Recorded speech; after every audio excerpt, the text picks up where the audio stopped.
Hello guys, আপনি যদি মোৰ দৰে একজন ল'ৰা, মোতকৈ হয়তো সৰু হ'ব পাৰে নাইবা মোতকৈ ডাঙৰ হ'ব পাৰে, বা আপুনি যদি একজনী ধুনীয়া ছোৱালী, যদি আপুনি ভাবি আছে 2020 চনটো বহুত বেয়া, গতিকে নতুন পাৰ্লাৰখন 2021 চনত ষ্টাৰ্ট কৰিম, নতুন গাড়ীখন 2021 চনত লম্বা, ঘৰৰ নতুন খুঁটা 2021 চনত পুতি, তো এই 2021 চনটো আমাৰ কাৰণে একচুৱেলি কেনাই হ'ব।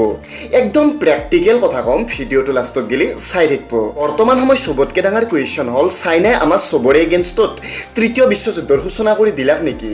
আৰু যদি এখিনি সময়ত কিবা কাৰণত পৰমাণু যুদ্ধ বা তেনেকুৱা ধৰণৰ কিবা হৈ গোটেই মানৱ জাতিয়ে ধ্বংস হৈ যাব, আৰু বৰ্তমান হয়তো চাইনাই তেনেকুৱা ধৰণৰ ঘটনা ষ্টাৰ্ট কৰি দিব পাৰে, কাৰণ তেনেকুৱা ধৰণৰ ভৱিষ্যতবাণী কৰিছিল পৃথিৱীৰ বিখ্যাত ভৱিষ্যত বক্তা নষ্ট্ৰাডামাছে, যাৰ ভৱিষ্যতবাণীৰ ওপৰত পৃথিৱীৰ প্ৰতিখন দেশৰ প্ৰায় প্ৰতিজন নাগৰিকে বিশ্বাস কৰে, আৰু তেওঁ ইটাক গেলি যিবিলাক ভৱিষ্যতবাণী কৰিছিল প্ৰতিটো ভৱিষ্যতবাণীয়ে সঁচাত প্ৰমাণিত হৈছে। তো তেওঁ এনেকুৱা ধৰণৰ কি ভৱিষ্যতবাণী কৰিছিল 2020 চনক লৈ, তেতিয়াহ'লে শুনক।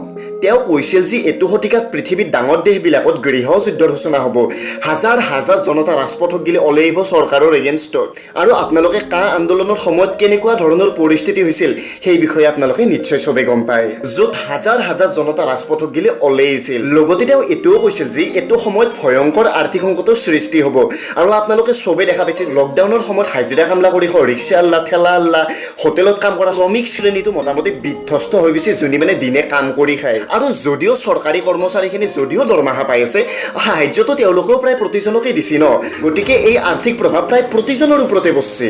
লগতে চবতকৈ ডাঙৰ কথাটো হ'ল তেওঁ এইটো কৈছিল যে এইটো সময়ত পৃথিৱীত এনেকুৱা এটা ভয়ংকৰ মহামাৰী আহিব, যাৰ ভয়াৱহতা পৃথিৱীৰ প্ৰায় প্ৰতিজন মানুহে বহু শতিকাক গেলি মনত ৰাখিব, আৰু বৰ্তমান কোনটো ভাইৰাছৰ ফলত কি ঘটনা, কি পৰিঘটনা, কিমান মানুহ মৃত্যু হ'ল, কিমান মানুহৰ কি হ'ল, সেই বিষয়ে মই আৰু আপোনালোকক নতুনকৈ কোৱাৰ প্ৰয়োজন নাই।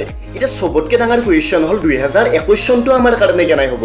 তেতিয়াহ'লে শুনক, তেওঁ কৈছিল যে 2012 চনৰ পৰা 2025 চনৰ ভিতৰত পৃথিৱীত তৃতীয় বিশ্বযুদ্ধৰ সূচনা হ'ব, আৰু বিশ্বযুদ্ধ মানে একলাই বন্দুক বাৰুদ, বোমা বাৰুদ, গুলি মাৰা, কিবা মাৰা সেইগিলাখানে একলাই নুবুজয়, ভাইৰাছ চাইৰাছ তেনেকুৱা ধৰণৰ ঘটনা পৰিঘটনা এতিয়াও হ'ব পাৰে, আৰু এই বিশ্বযুদ্ধ হ'ব পৃথিৱীৰ আস্তিক আৰু নাস্তিকৰ মাজত। আৰু আপোনালোক চবে জানে যে আস্তিক মানে হ'ল যোনে ভগৱানৰ ওপৰত বা ধৰ্মৰ ওপৰত বিশ্বাস কৰে, আৰু নাস্তিক মানে হ'ল যোনে কোনো ধৰণৰ ধৰ্ম, ভগৱান আল্লাহ কাকো বিশ্বাস নকৰে। আৰু আপোনালোক চবে জানে যে নাস্তিক মানে হ'ল চাইনা।